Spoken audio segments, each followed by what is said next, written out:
My wife, Emily, and I have been married for 15 years. We have two amazing kids, a beautiful home, and what I thought was a happy, loving relationship. We had our ups and downs, sure, but we always talked through them. Or so I thought. About 6 months ago, things started to feel off. Emily became more distant. She'd stay up late texting, often with a sly smile on her face that she'd quickly try to hide when I entered the room.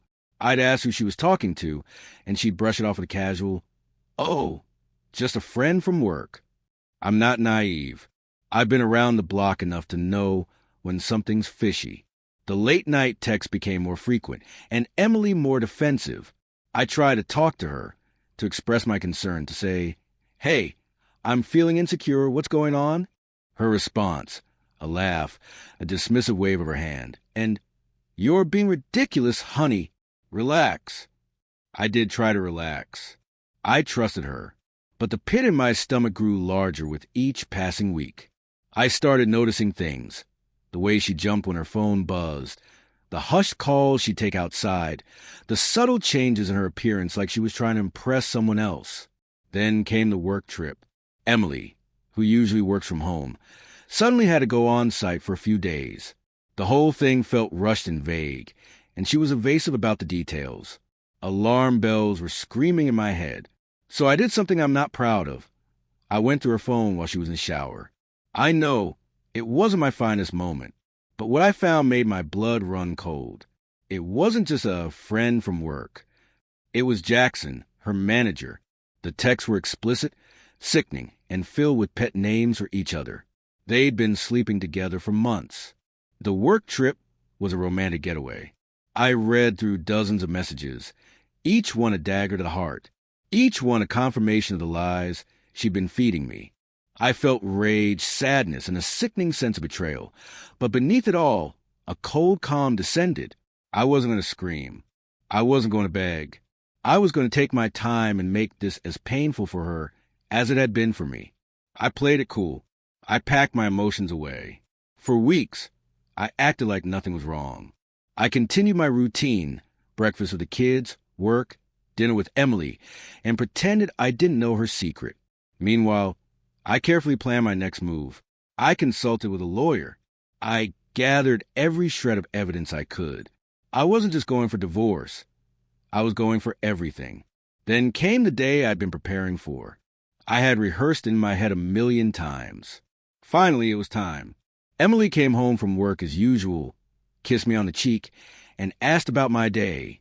Her eyes were bright, her step light, completely oblivious to what was coming. I simply said, "I need to talk to you."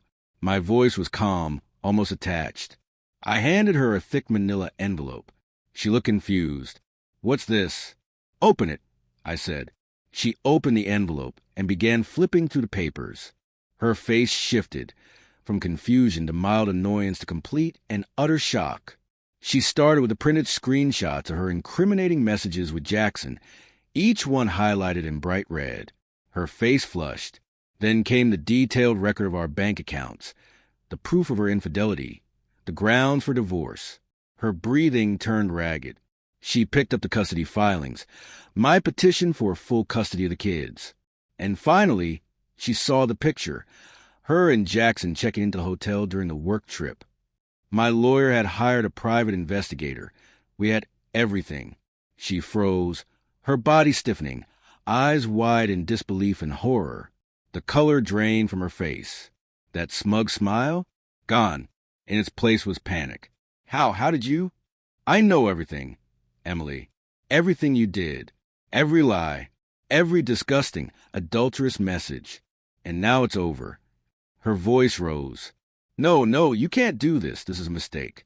Please, we can fix this. I looked at her, cold and steady. Fix what? That you systematically and intentionally destroyed our marriage? That you humiliated me and our children? There's nothing to fix. It's over. She trembled, tears running down her face, trying to grasp at straws. You're ruining my life, she wailed. That's when I finally unleashed the anger. You think I'm ruining your life? You're right. I am, but you're the one who destroyed this marriage. You cheated. You lied. So don't you dare play the victim now. You're reaping what you sowed. I'm just watching it all come crashing down. The confrontation escalated. She begged. She pleaded. She cried. She accused. I stayed calm. I showed her the legal documents one by one, explaining exactly how I dismantled her world. She was inconsolable. She called Jackson, screaming at him. Then she screamed at me. Then she was silent. Finally understanding there was nothing she could do, I watched her spiral.